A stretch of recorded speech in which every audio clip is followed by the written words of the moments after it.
Okay, so hello everyone, I am Rebekah and I want to do another reading. It is actually the day after Hanukkah. Let me just make sure.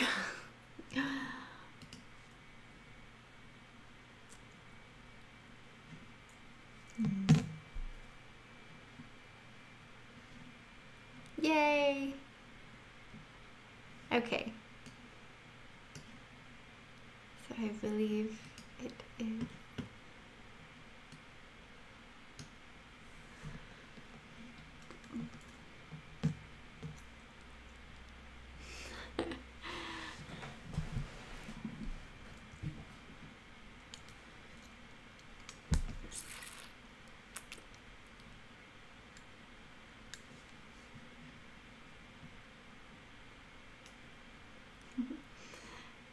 Just making sure, and then I'll probably just start again. That's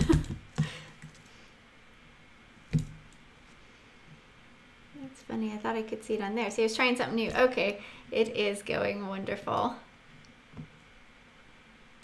Okay. All right, well, let me start again then. Hi everyone, I'm Rebekah, and this morning I wanted to just finish reading where Yeshua was, oh, there you are, where Yeshua was during the Feast of Dedication during Hanukkah. So Hanukkah actually ended yesterday. It was the last day. Day was yesterday. So we are not in Hanukkah today. But I'm still super interested in where he was. So I wanted to pick up where we left off and finish reading about what he spoke on and what he did during Hanukkah. And remember, the word Hanukkah actually means dedication. That is the Hebrew word for dedication. And again, as I always say, in case you're new to this or just tuning in for the first time, the chronological gospels, the acceptable year of the Lord, the life and 70-week ministry of the Messiah. This is a book that you need to get. You can get it through Rude Awakening and through their store. You're gonna love it. Absolutely love it, because it puts his life in chronological order, as I say all the time. So with no more further ado, let us I just went like exercising and running just a little bit. I don't do a whole lot, like I'm not a big time runner, but I went and got some fresh air and did some running and walking and working out a little bit. So I just got back a little bit ago, and I'm still making candles out there, but they're gonna wait for a little bit while I do this with you. And I think this is important. So join me, okay? So get your scriptures out. We're gonna look at. So this is part 2, okay? So we had part 1 last time, first part of Hanukkah. Now we're looking at what happened the rest of it. You know what? And honestly, a lot happened on the very first day of Hanukkah with Yeshua. So we've got one more incident, and then we have 2 incidences on the 26th to read about. All right, event 137. At Hanukkah, the light of the world heals a man born blind. It's Shabbat, the 25th day of the 9th month, 4027 from creation, Saturday, December 13, 27, Common Era. If you look at, and again, I haven't actually read this since last year, so, well, in chronological order, that is, since last year. So it's just like a first time read for me. So you're gonna get like whatever moves me, you're gonna get. It's a little bit of commentary, I'm sure, but I don't have that all planned out. Absolutely not. Let's see. I was gonna say that the okay. So we've got, yeah. So all this happened on the 25th day. Okay. Okay, we're going to start John 9, 1 through 41. All right, you ready? I'm going to read to you. As Yeshua was leaving the Temple Mount, he saw a man which was blind from birth. Yeah. So I believe it is that this blind man was was born blind for a reason. It's funny to me that he... Is this the first... This is something I'm not up on right now. Is this the first time he heals someone born blind? Or someone blind? Or has he done that before? What did I think he just... Let me just see. Hold on. It's been a while. I've had a lot go down in the last week. Lots of Hanukkah wonderful things. So we had family over. We got spiritual family we had over. And had some good, wonderful times. I hope you did too. Seems like I just read about somebody being healed of blindness where he makes... There you go. That's right. He makes the spittle, right? And he puts it on the eyes, and then the man is healed. But you know what? I think last time, I have a lot going on right now, so I forgot. But I think we stopped right here at John 9:18. So he had healed the man, and then we were continuing. I stopped in the middle of the story. So you know what I'm going to do? I'm going to back up for anybody who's new. We're just going to go ahead and read this. So I actually read this part in part 1 of where Yeshua was during the Feast of Dedication or during Hanukkah. But let's read it again because it's never too old. You can never have too much of Yeshua, right? Okay, so John 9:1. As Yeshua was leaving the Temple Mount, he saw a man which was blind from birth. His disciples asked him, Master, who sinned, this man or his parents, that he was born blind? Yeshua answered, neither this man sinned nor his parents, but he was born blind so that the works of YHVH or YHVH could be made manifest in him. And then he says, I must work the works of him that sent me while it is day. The night comes when no man can work. As long as I am in the world, I am the light of the world. There you go. See, he's talking about light during Hanukkah. How cool is that? When he had thus spoken, he spat on the ground and made clay of the spittle, and he anointed the eyes of the man with the clay, and said to him, Go wash in the pool of Shalom, or the sent one. He went his way and washed and came back seeing. The neighbors and those who had seen him before when he was blind said, Is this not he who sat and begged? Some said, This is he. Others said, He looks like him. But he said, I am he. Therefore they said to him, How were your eyes opened? He answered, A man called Yeshua made clay and anointed my eyes and said to me, Go to the pool of Shalom, and wash. I went and washed, and I received my sight. Then they said to him, Where is he? He said, I don't know. I was blind. Then verse 13 says, They brought the man that was previously blind to the Purushim, because it was the Sabbath day, when Yeshua made the clay and opened his eyes. The Purushim also asked him how he had received his sight. He said to them, He put clay on my eyes, and I washed, and now I see. Some of the Purushim said, This is not of YHVH or YHVH, because he does not keep the Sabbath day. Others said, How can a man who is a sinner do such miracles? And there was a division among them. They asked the blind man again, What do you say about him, since he opened your eyes? He said, He is the prophet.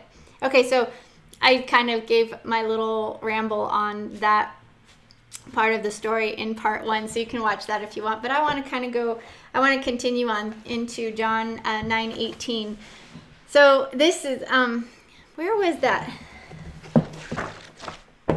I had a little sheet. I might have to go find it and leave you in a second just to go find it. That kind of highlights all the wonderful things that Yeshua spoke on and what he did during Hanukkah. But definitely one of the things he said, I'm the light of the world. He cares about our blindness and us having eyes to see. But check this out. This is the part of the story that I absolutely love. Okay, so stay with me here. We're going to read the rest of the story of the man who was healed, who was born blind. So John 9:18, but the Purushim did not believe his testimony that he had been born blind. Why would they not believe that? His testimony that he had been born blind, nor how he had received his sight, so they called his parents. Okay, they didn't believe him? Oh my, they probably knew who he was. All right, they interrogated them. So they called his parents, and then they interrogated the parents, saying, Is this your son whom you say was born blind? How then does he now see? His parents answered them, We know that this is our son and that he was born blind, but by what means he now sees we do not know, or who has opened his eyes, we do not know that either. He is of age. Ask him. He shall speak for himself. Wow. All right, verse 22. These words spoke his parents because they feared the Purushim, for they had already agreed that if any man confessed that Yeshua was the Messiah, he would be put out of the synagogue. That is why his parents said, he is of age, ask him. Wow, so the parents were scared. The parents of this blind man were totally scared that they were going to be thrown out of the synagogue, like the son had. Or, yeah. Wait, had the son been thrown? Hold on.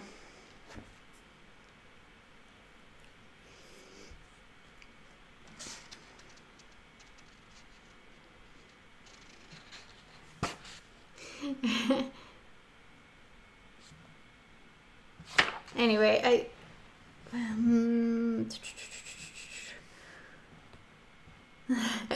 anyway, so the parents were scared. They were scared. They would have lost everything had they acknowledged that Yeshua is the one that healed him, their son. Oh, so that's why his parents said, hey, ask him. He's big enough. He's a big boy. Ask him. He's an adult. They didn't want to take the consequence of that acknowledgement. All right, verse 24. 9, verse 24. The Purushim again called the man that was blind and said to him, give Yehovah the glory, for we know that this man Yeshua is a sinner. Oh, wow. He answered, the blind man answered, whether this man is a sinner or not, I do not know. But one thing I do know, I was blind and now I see. Some famous words right there, right? I was blind and now I see because of Yeshua. Because of the work of Yeshua, we are blind, and because of the work of Yeshua, through the work of Yeshua, we can get eyes to see and we don't have to be blind anymore. This is just total amazing parallel. And I love that this all happens during Hanukkah, right? You can get eyes to see and ears to hear, and you can be unblinded, man, during Hanukkah. All right. They asked him again on verse 26. They said to him again, what did he do to you? How did he open your eyes? He answered them, I have told you already, and you did not hear. Why do you want to hear it again? Do you also want to be his disciples? I think that's so cool. I wonder if that was like kind of done in very naivety, or if that was like, do you want to be his disciples? You know, like I wonder if he knew that they seriously were wanted to harm Yeshua, if they wanted to try to, catch him in something, or if he seriously thought, hey, do you want to be his disciples too? Or, saying it in a different way. Anyway, I find that interesting.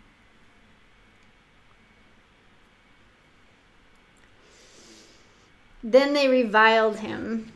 I don't know what the word reviled mean. What does the word reviled mean? R-E-V-I-L-E-D. I don't know what that means. They reviled him. You are his disciple. We are Moshe's disciples. Wow. They reviled him. So they just basically spoke against him and said, you are his disciple. You are Yeshua's disciple, and we are Moses' disciples.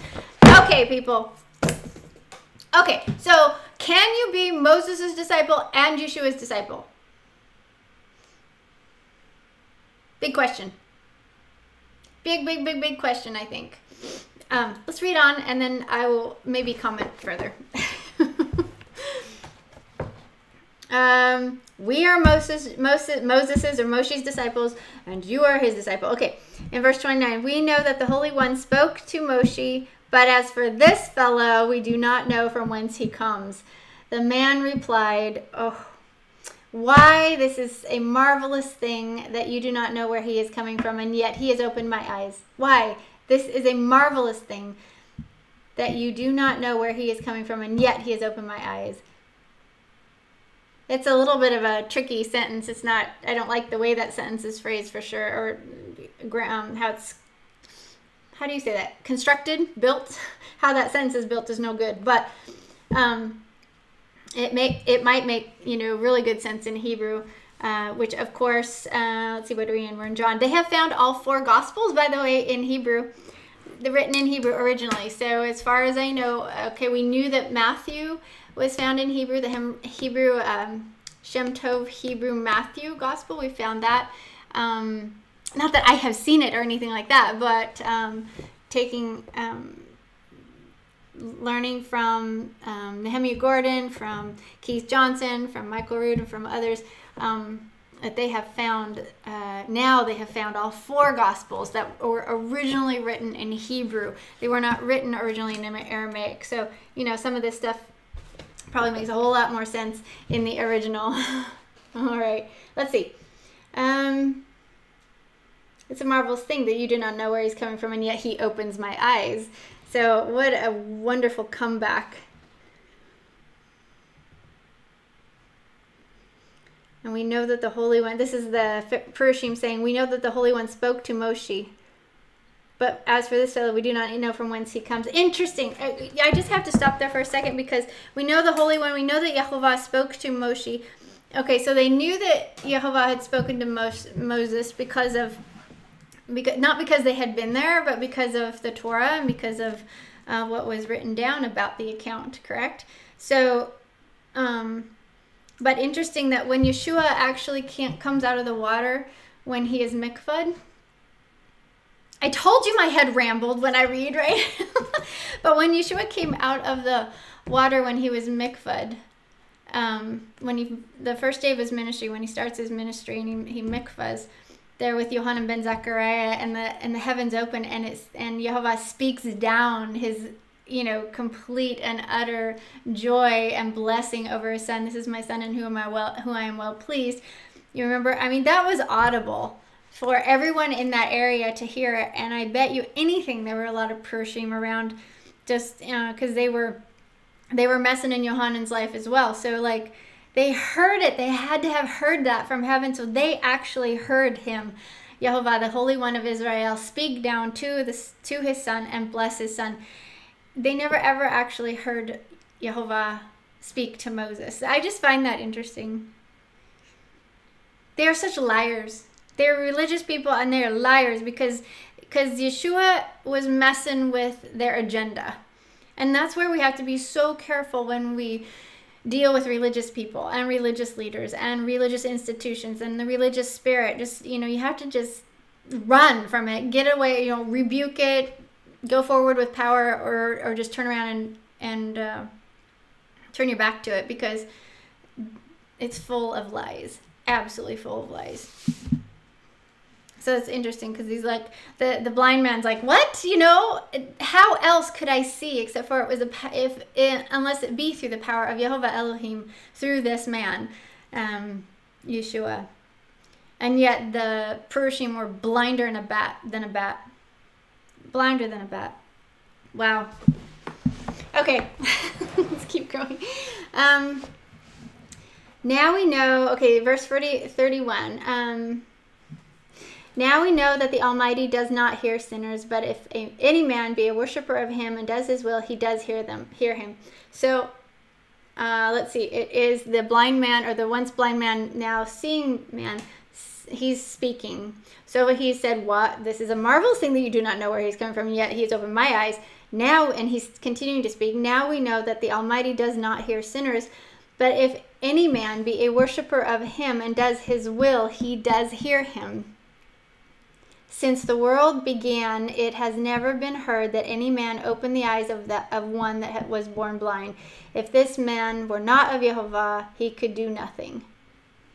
Wow, that man, the blind man, was wise. Very wise, full of the ruach, must have been. Now we know that the Almighty does not hear sinners. Wow. He doesn't hear sinners.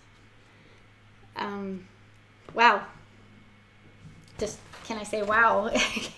But if any man be a worshiper of him and does his will, he does hear him. So if we worship Yehovah basically by doing his will, not with an hour church service or an hour praise service of singing people, that's not what he's talking about. Worshiper and does his will, then Yehovah does hear that person. Since the world began, it has never been heard that any man open the eyes of one that was born blind. Wow. If this man were not of Yehovah, YHVH, he could do nothing. That is just incredible, isn't it? All right. And then 34, the Perushim, they answered him, you were born completely in sin, and now you teach us? Wow. That just that right there, hands down, that is the religious spirit. That is the spirit of, you know, people who position themselves above others. Okay, so this is why religion is so attractive to controlling people, because in religion you can, everybody wants to know what happens. Number one, everyone wants to know what happens to you when you die. Everyone wants to have a purpose to their life and understand why they're living, why they're alive, and wants a future, right? So a future here that is better than it, you know, than it maybe it was, and they want a future as in, you know, after you die, what happens, you know, like, you know, the future, like forever. And so with that, those weighty things on everyone's mind, people can walk into a position of religion and start to speak as if they know everything, and they can win fans or whatever, constituents or whatnot, and then they have this, like, they've positioned themselves. And they can create their own agenda, they can create their own religion, they can create, you know, whatever they want. And they basically position themselves as, I know best. I mean, these people, religious schools, I mean, you can go get your seminary, how does Michael Word say it? The seminary degree, and you can sit through all kinds of classes. And you can learn Hebrew, and you can learn Greek, and you can learn the history of this, that, and the other thing. And you can have so much information up here, and then you can get some position in some church and stand up on the pulpit every week and have this audience that's just eating out of your hands. And you begin to think that you're God on earth, right? That not everything you say is right. And so they're saying, look at this. They are looking at this man born blind, and they're saying, what? You're teaching us? You know, you were born in sin, in the sense of born into being blind. And according, as far as I understand, especially back then, they believed that if you had a disease or if you were ill or something like that, then there was some sin, you know, with the parents or in the family, or something you've done to cause you to have to bear that burden. As if they weren't born into sin. Oh my gosh. And now you teach, I mean, again, look at what they do. Look at what they do to this man. And instantly right after that it says, and they cast him off. As in, and in brackets, they say, they cast him off the Temple Mount and excommunicated him from the synagogue. That's huge. That's huge. It's because this man, this is what his parents were afraid of, is getting excommunicated by aligning with Yeshua and saying that, yes, it was Yeshua who healed our son on the Sabbath day. They were afraid of being excommunicated because you would lose everything. I mean, you would lose so much. How many of us coming out of Babylon, you know, and Babylon being man-made religion, how many of us coming out of that we've lost everything. I mean, lost a place, lost church family, lost, you know, a place to give our gifts and our talents and to be needed and wanted and feel, you know, like you have, you know, a collective community. We have, and then many of us when we leave that have lost, you know, then our immediate family and friends and jobs, and there's so much that we're surrendering right now as we come out of Babylon, out of man-made religion, into finding the ancient path, that narrow path. There's only one, and and the true path, the true narrow path, is not filled with a religious spirit. Anyway, so this whole idea that he got excommunicated was a big deal, especially in that world. That was a big deal. Now he couldn't go with his family to the synagogue. Big deal. But it just, this is like religious leaders. I mean,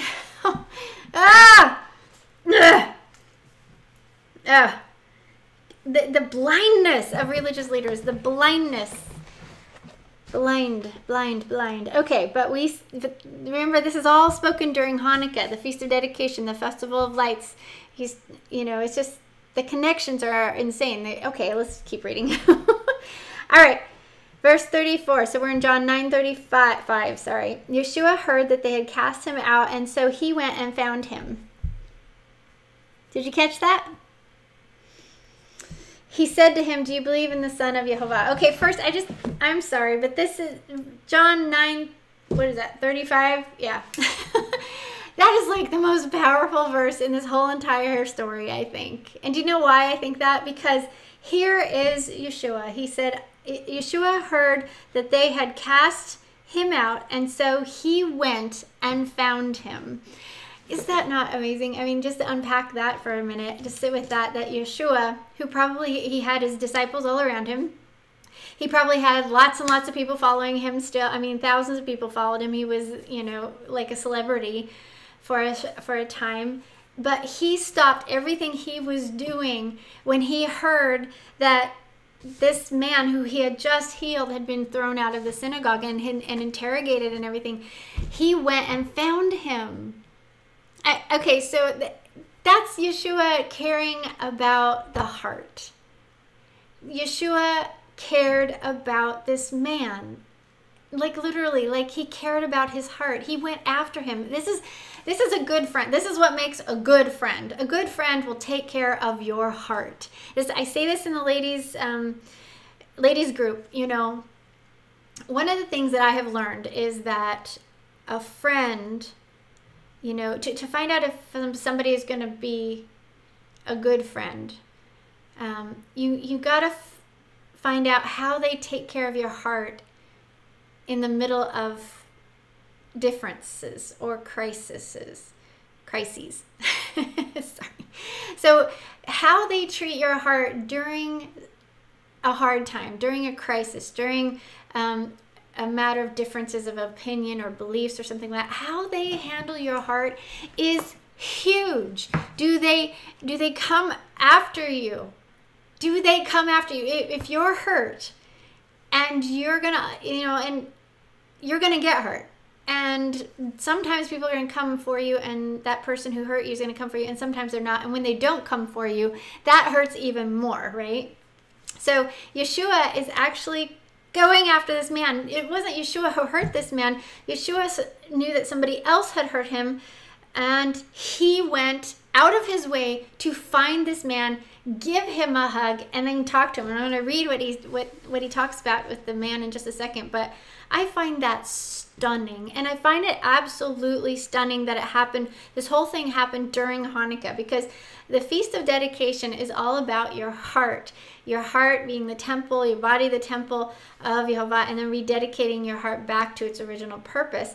And I absolutely love this, because here you see that Yeshua is saying your heart is so important that I'm going to come after it. Wow. I just think, Yehovah, remember we read before that if you want to know the Father, you look at the Son. If you see the Son, you see the Father, right? So you see that Yeshua goes after this man to soothe his soul, to speak into his life, to be the final word on what just happened, to not let him fall through the cracks, not let him be, abused by these religious leaders. He goes out to heal this man's heart now. He healed his eyes. Now he's going to go heal his heart. And, it says if you see the Son, you see the Father. That means YHVH Elohim, the Father, the Great One, the I Am, the Melchizedek, the covenant maker, King of righteousness, Father, Papa, the mighty warrior. He is just like this. Yes, he comes after us. Oh. It's that song something about, it's not us that seek him out first. He seeks us out first, and then we respond, and we either respond appropriately or not. So let me read what Yeshua actually says to says to the once blind man once he finds him. Okay, so John 9:35, Yeshua heard that they had cast him out, and so he went and found him. Powerful words, powerful. He said to him, do you believe in the Son of Yehovah? Yehovah, Yahweh, YHVH, however you pronounce that. However you pronounce it, I pronounce it Yehovah, Elohim. He replied, the former blind man replies, who is he, sir, that I might believe in him? Yeshua said to him, you have already met him. It is he that now speaks with you. Ah, isn't that awesome? I think I just want to cry.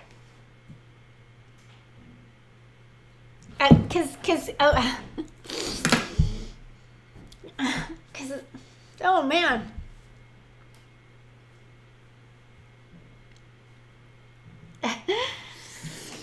Because that's what we're supposed to do. Okay, so as Yeshua's priests, we watch what Yeshua does, and then we do exactly what he does, right? You sit through the door of the tent of meeting for 7 days during Hanukkah, getting cleansed, and then on the 8th day you rededicate your heart to him, and then you look at what Yeshua does, and you do it. You mimic your high priest, you mimic your rabbi, you mimic Yeshua, the Messiah, and what did he do? So when he went and he searched for this man who got hurt, and the first thing he says to him is, do you believe in the Son of Yehovah Elohim? We should be asking people, do you believe in Yeshua HaMashiach, the Son of the living God, the Son of Yehovah Elohim? And then the man responds that, that's what he wants. He wants to know this person. He wants to know who this is, who the Messiah is, and then he wants to worship. He wants to give his life over. So he replies, who is he, sir, that I might believe in him? And then Yeshua, who is the Son of Elohim, standing right there in front of this man, says, you have already met him. It is he that now speaks with you. He cried, Master, I believe. And this blind man said, and he worshipped him. Yeshua said, for judgment I have come into this world, that those who do not see might see, and that those who see might be made blind. Oh, wow. Some of the believing Purushim which stood with him heard these words and said to him, are we also blind?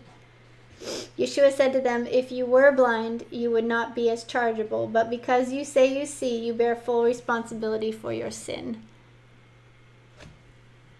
Wow. I don't know why I got so emotional, but it just really, really impacts me. I don't know.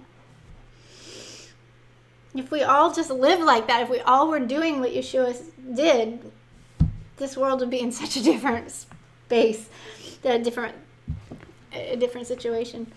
I mean, we'd still need Yeshua to come, and everything still would be evil, but we would be so much more powerful as a collective body.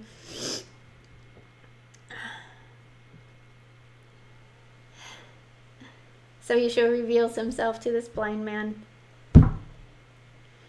And the blind man, his immediate reaction is, I believe, and then he worships him. He doesn't wait. There's no waiting. There's no, let me be a closet feast keeper for 12 years. It's just, he's like done. It's like done deal. I'm here. I'm all in.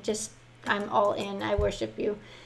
And this is the man, remember, who said he is the prophet, right? Back in John 9, 17, he says, this blind man who got eyes to see said that he acknowledges that Yeshua is the prophet that Moses spoke of, that we must shema and obey. Some of the believing religious leaders said, are we also blind? And so Yeshua said, if you were blind, you would not be as chargeable, but because you say you see, you bear full responsibility for your sin. Wow. Oh my. Okay. All right, so let's keep going here. Event 138, Yeshua teaches during the Feast of Hanukkah. the door of the sheepfold and the good shepherd, the 26th day of the 9th month, second day of the 10th month. Oh, to the second day. Okay, so this is what he did from the 26th day to the second day of the 10th month during Hanukkah. 4027 from creation, December 14 through 20 in the year 27 common era. So we see this in John 10, 1 through 39. John 10, 1 starts with, truth I speak to you. He that does not enter by the door into the sheepfold, but climbs up another way, he is a thief and a robber. But he that enters in by the door is the shepherd of the sheep. To him the porter opens, and the sheep hear his voice, and he calls his own sheep by name and leads them out. Wow.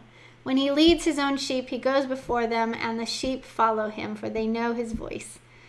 A stranger they will not follow, but will flee from him, for they know not the voice of strangers. Whoa. He says this during Hanukkah. The little commentary here on verse 2, 10:2 says, in the first part of the parable, the door of the sheepfold can be understood as the Torah, the instructions from the Creator at Mount Sinai, and Yeshua, the true shepherd, comes in through the door. Yeshua then plainly tells his disciples that he is the door, and that all came before him were misleading the sheep. Yeshua is the embodiment of the instructions from our Creator. He is the prophet who was promised, the teacher, the living Torah.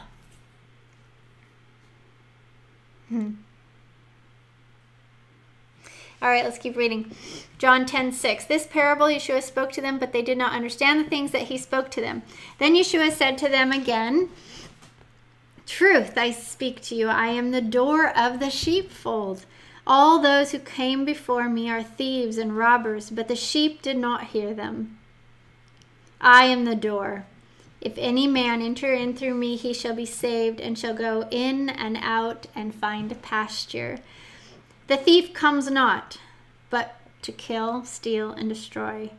I have come that they might have life, and that they might have life more abundantly.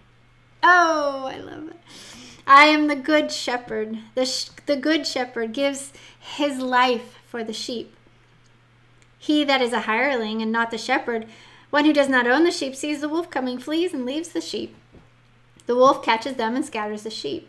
The hireling flees because he is a hireling. He does not really care for the sheep.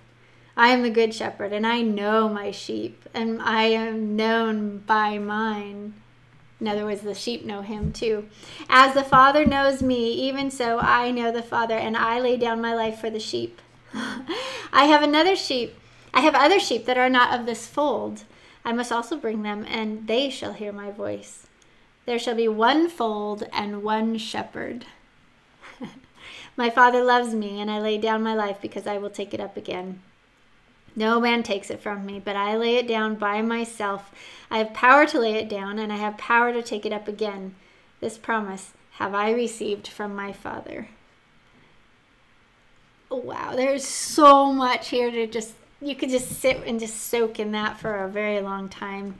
I have I hear this, I see in my head, there's a movie clip that I see, I think is it John? The story of John by John. I have one of the visual Bibles or something where I see him saying this as he's walking through the crowd, and it is so powerful. But he has a little commentary here on verse 8. All those that come before me are thieves and robbers, but the sheep did not hear them.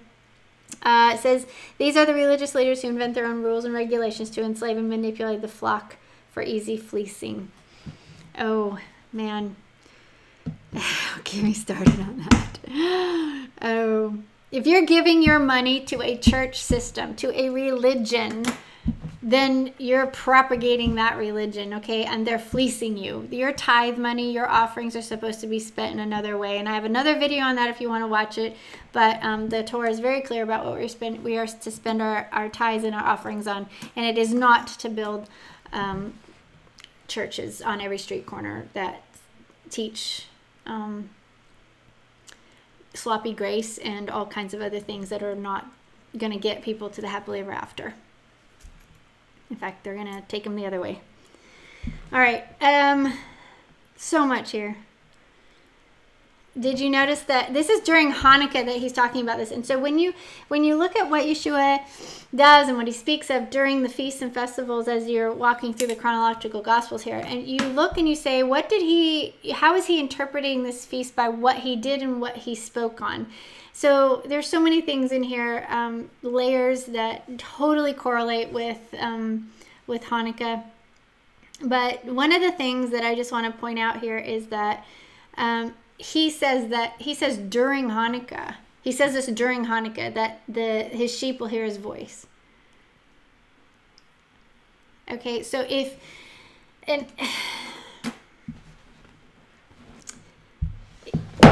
during this time of year, you're going to hear one of two voices. You're going to hear the voice of the spirit of Christmas, or you're going to hear the voice of the spirit of the true Hanukkah, which is YHVH Elohim, calling to rededicate your temple back to its original purpose. So so I'm going to suggest, like I did in my Hanukkah teaching video, is that if you hear the call of YHVH during this dark time to be set apart and to rededicate your heart to him, then you are his sheep.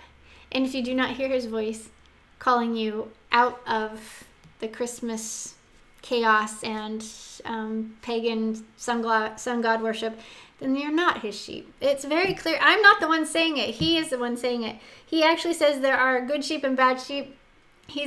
I don't know which way I'm pointing. Sorry, guys. I normally place good here and bad here, and sometimes I switch it. But he's the one that's saying it. He's the one that's saying, there are good sheep and there are bad sheep. There are sheep that hear his voice and sheep that do not hear his voice. Sit with that. Just chew on that for a while. But I also love this, that there are other sheep that are not of this fold. So if you remember before, he has already said, I believe he's already said that I came only for the lost sheep of the house of Israel. And if you know your history of Israel, you'll know that they're split right now. You have Israel, which is 10 tribes, and Judah, which is about two tribes. And they're known as the Jews, and the rest are known as Ephraim. And he was sent to the house of Ephraim, to Israel. That was the lost sheep. He's talking about Israel. He's talking about Ephraim. They're referred. It's kind of, YHVH uses those two words interchangeably, Israel and Ephraim, to refer to the 10 tribes that he scattered among the nations. And he said, you're going to forget who you are. You're going to forget. You're going to forget. My tongue won't work. You're going to forget who I am, who you are in relationship to me until the end, and I'm going to call you out, and I won't forget one of you, right? So that's what he's saying, that I'm come only to the lost sheep of Israel, which is actually a huge. But he's saying that there are others in another sheepfold. So he's got, other sheepfolds that he's going to bring the whole house together. That's pretty cool. So, there's sheep in Judah and in the Jewish nation. There's sheep in the Gentile world. They're going to come and they're going to be all one. Is that not awesome? That's just the one fold and one shepherd, and he's going to be the shepherd. Yay! Okay. I just got a little bit more here. John 10:19 says, these things caused another division among the people, and many of them said, he has a demon. He is mad. Why do you listen to him? Others said, these are not the words of one who has a demon. Can a demon open the eyes of the blind? No, because a house that would be divided, a house divided cannot stand, and so he can't be doing this with demons in, because demons don't want you to see, right? So that'd be division, and then that wouldn't stand, right? Okay. All right. All these, okay, and then John 10:22, you see it said, all these things took place in Jerusalem at the Feast of Dedication that winter. At the Feast of Hanukkah that winter is what it says here. John 10:22. So all these things are things that just took place that we just read today and in part 1 back here. So from Luke 10:17-24. Whoops. Luke 10:17, actually Luke 10:17-37, John 8, 12 to 59, John 9, 1 to 41, John 10, 1 to 39, and all those things happened during the Feast of Hanukkah. All right, John 10, 23, Yeshua walked into Solomon's porch on the Temple Mount. The religious leaders encircled him and demanded, "How long will you make us wonder? If you are the Messiah, tell us plainly." Yeshua answered them, "I have already told you, and you do not believe." Oh, God, about banging your head on a wall. Jeez.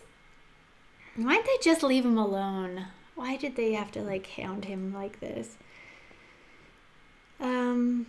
The works that so Yeshua said, "I have already told you who I am," basically, "and you do not believe. The works that I do in my Father's name, they bear witness of me. But you do not believe because you are not among my sheep. As I said to you, my sheep hear my voice, and I know them, and they follow me. I will give them eternal life, and they shall never perish, neither shall any man pluck them out of my hand. My Father, which gave them to me, is greater than all, and no man is able to pluck them out of my Father's hand, and I and my Father are one." Oh, I love that. I haven't read this for a long time. I should be, I love this. I'm getting washed over with this too, and this is super good. Oh, I got candles out there. I got to finish. Isn't this awesome? Oh, the religious leaders do not believe. He tells them over and over. How many of you, how many times have we tried to tell people who are religious, who are dominated with the religious spirit, we've tried to tell them over and over and over about this truth, about the narrow path, about the way to the happily ever after, and they just do not believe. They just are blind as a bat, and they keep after you. They keep after you with these questions, hoping to stump you. I have had this so much. I have question after. I'm in the middle of, preparing my heart for a feast, and I will get questions bombarded me about something that is totally not feast related. And these questions come from people, the same sorts of people over and over, and they're just trying to stump me. They're trying to take me off track and get me stumped. And I keep wanting to say, "You don't believe, just leave me alone. You don't have eyes to see. You're not part of the sheepfold. You're not a sheep of his. So just leave me alone." If you have eyes to see and ears to hear, then great. If you don't, I can't give you eyes to hear and eyes to hear. Okay, mommy's tired. I can't give someone ears to hear and eyes to see. That is the job of Yeshua. That is the job of the Ruach HaKodesh. And the quicker we all learn that, the better. I mean, you could leave a conversation a whole lot sooner if you believe that you can't make that person understand that this is a job for the Ruach and for Yeshua. And your best place is probably just on your knees. Yeah. I mean, there's something to be said about sharpening your sword on questions. I do that. I'll get questions about certain things, and so it helps me sharpen my sword and really know what I believe, and I'll, craft out, my thoughts and the truth, and that helps a lot. That does help a lot. But to constantly be interrogated over either the same thing or different angles of the same thing, or subject matters that are not in line with the rhythm that he wants us to live in and be studying in, man, I want his strength to be able to deal with people and comments and questions and just the insanity of the religious spirit. Actually, I don't want to I want to rebuke it. I just want it to go away. But I love him. He's so strong. He knows he's so focused, and he knows how to answer these people. And he, like he said before, he knows where they come from. They don't come from above. They come from below. Their father is Hasatan, not his father. They're not part of his sheepfold. He knows that. He's clear on that, and he's just calling it like it is. And they're going to murder him because of it eventually. All right. You do not believe because you are not among my sheep. I'm sorry, this is just too good. It's just such a miracle when somebody who is like this gets eyes to see. Somebody who is dominated by the religious spirit. when they get eyes to see and ears to hear, that is a miracle. Absolutely. But look, he says, those sheep that hear his voice, he knows them and they follow him. They follow him. And then he said, I will give them eternal life and they shall never perish. And he's talking about the second death. So don't think this means when you die you go to heaven. We've already established that you get your reward, your eternal reward, when you are resurrected, not when you die, okay? So when you die, you go to sleep, the first death. But he's talking about the second death. I will give them eternal life, and they shall never perish. Neither shall any man pluck them out of my hand. No man, shall pluck them out of his hand, and his Father, which gave them me. So the Father is responsible for giving these sheep that believe in him, in Yeshua, to Yeshua. Yehovah is greater than all, and no man is able to pluck them out of my Father's hand. And I and my Father are one. Wow. So amazing, isn't that? Oh my gosh. So if you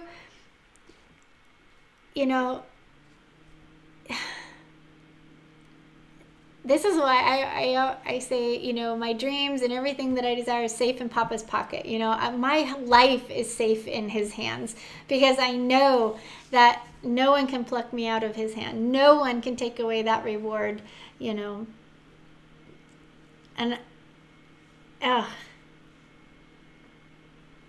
I will give them eternal life. I want to be one of his sheep. He's talking about this during Hanukkah. The parallels are amazing. And how it reveals to us that the true Hanukkah is just glorious. Okay, I think all my water's all boiling out over there. All right, 31. So what are we in? John 10:31. Then the religious leaders took up stones again to stone him. Yeshua answered them, many good works have I shown you from my Father. For which of those works do you stone me? The religious leaders answered him, we do not stone you for a good work. We stone you for blasphemy. Because you, being a man, make yourself YHVH Elohim, YHVH.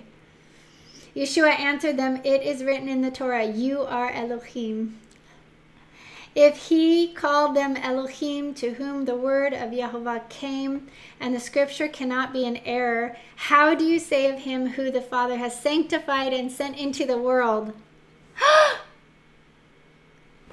Whoa! Isaac, do you see this? Look at this.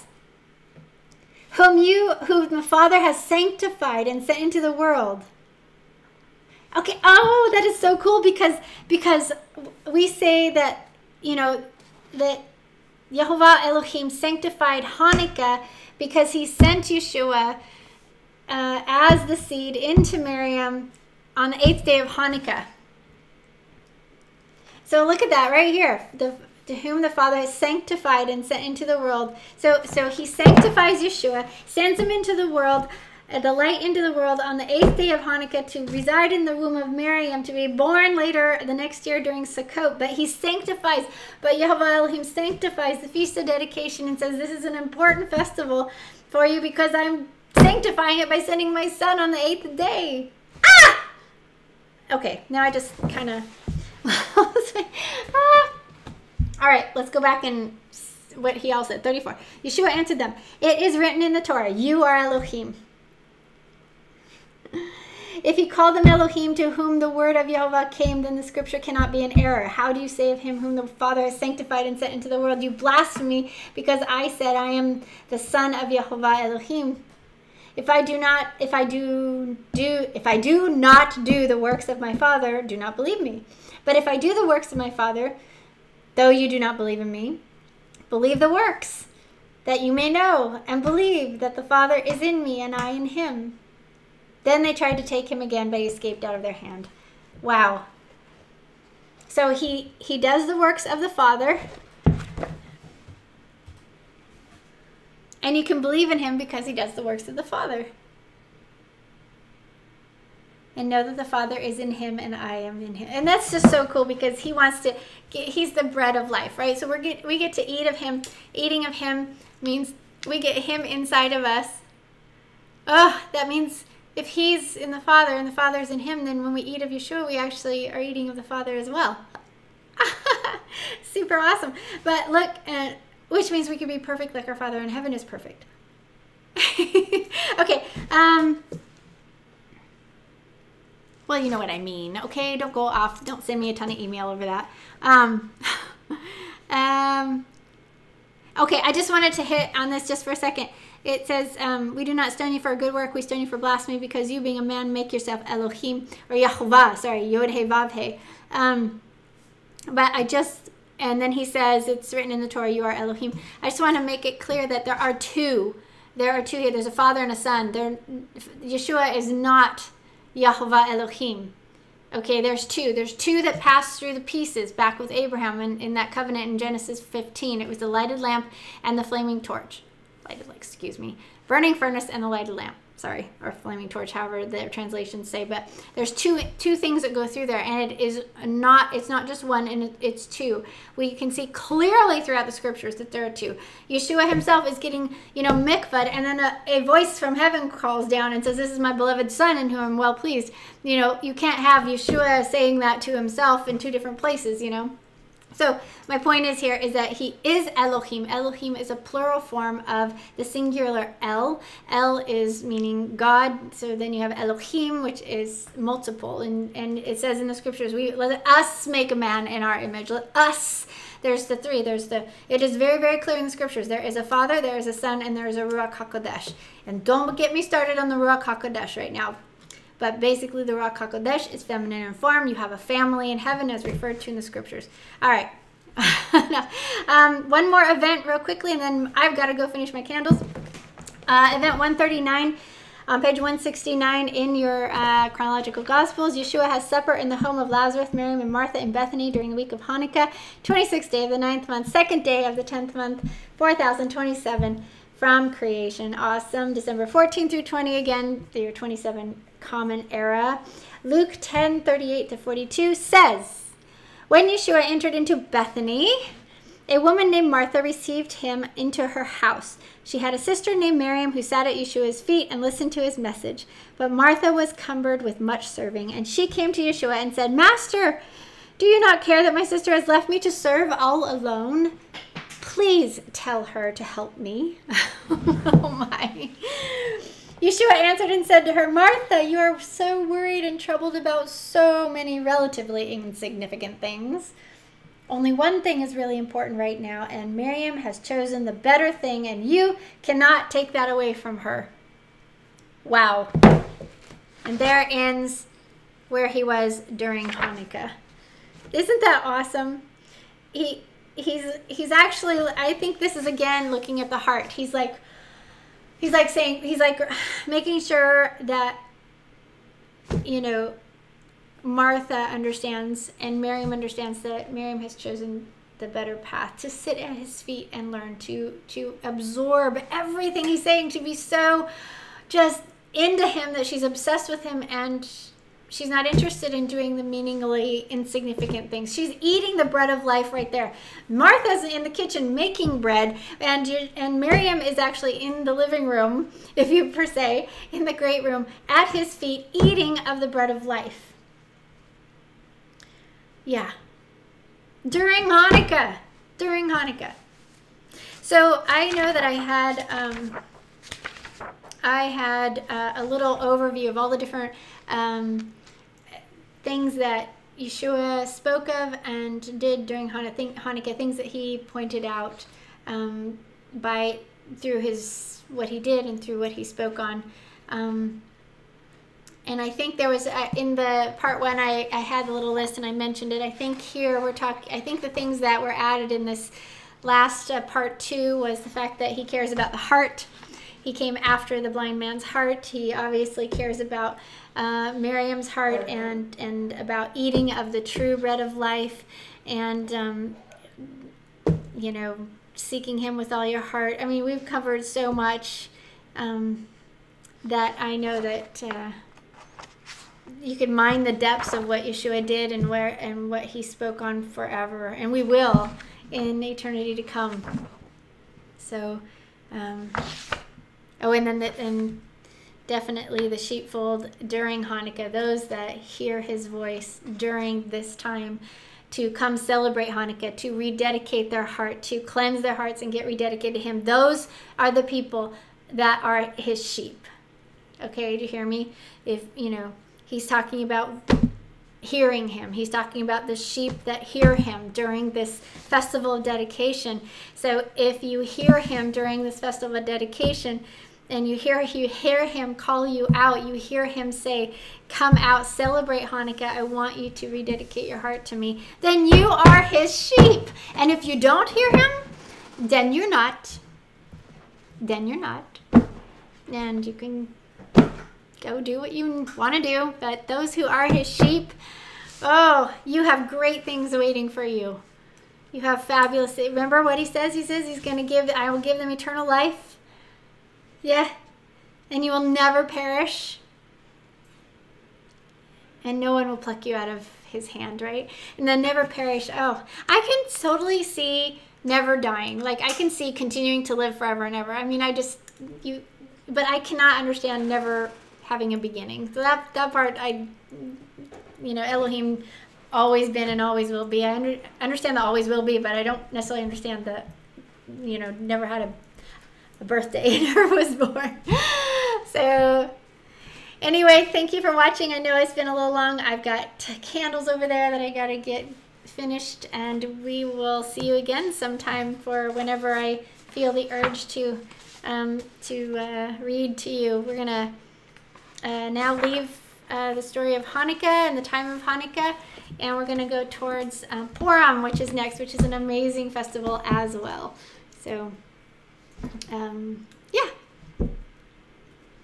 I guess that's all I want to say today. There's so much. I just love him. Love, love, love. There's so much. I hope you hear his voice. I hope you hear his voice.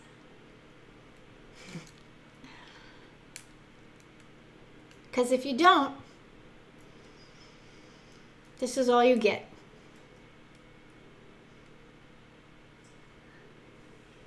Yeah.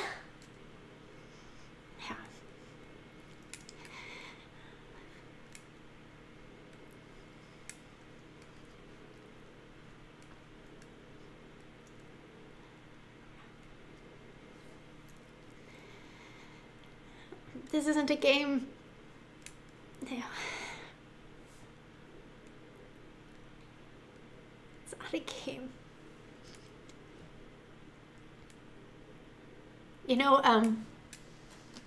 Just one thing I think, I was just watching just a little like recap of, it was kind of a trailer about Jennifer Lopez's life, and I think she's very beautiful. I think Jennifer Lopez is an incredible actress and very beautiful, incredible singer, and just beautiful Easer. But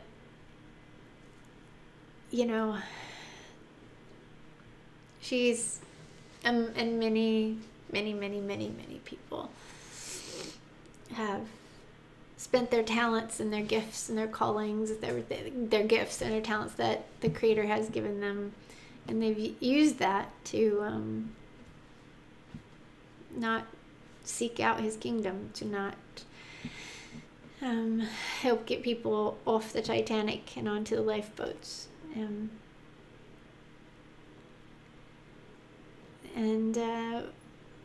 We can sometimes look at stories like that and look at the glit and the glamour and that kind of power lifestyle and think I've done nothing with my life. I'm a nobody. I'm a nothing. But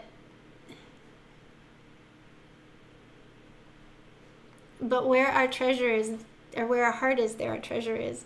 And where your treasure is where you're going. And when we leave this planet, this life of, as we know it, and we get to the paradise restored and the happily ever after, you know, do you have something that you're going to tell the universe? You know, what is it what legacy are you going to leave? What legacy are you going to have to share with the universe for eternity? What are you going to say? What kind of stories are you going to tell? And on that end, you know, that will be the glit and the glamour. That will be the you know, human beings that were rescued by the creator of the universe, by YHVH, by Yeshua HaMashiach.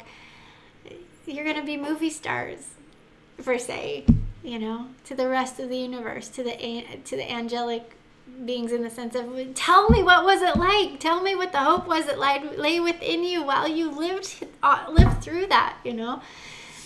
And so when you look at people who have seemingly, you know, got it together, who have everything, it seems like, just remember what Yeshua says. Remember what the scripture says.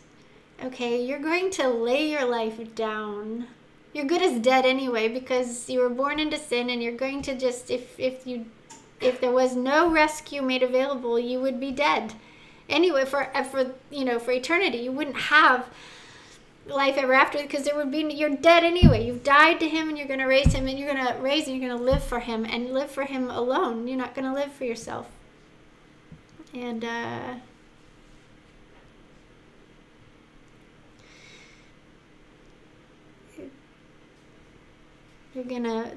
it's the cross you bear. It's, you know, endurance and keeping very clear on this bigger story and what's really going on. So anyway, sorry, I rambled and I'm crying, and my candles need attention. So, oh, shalom.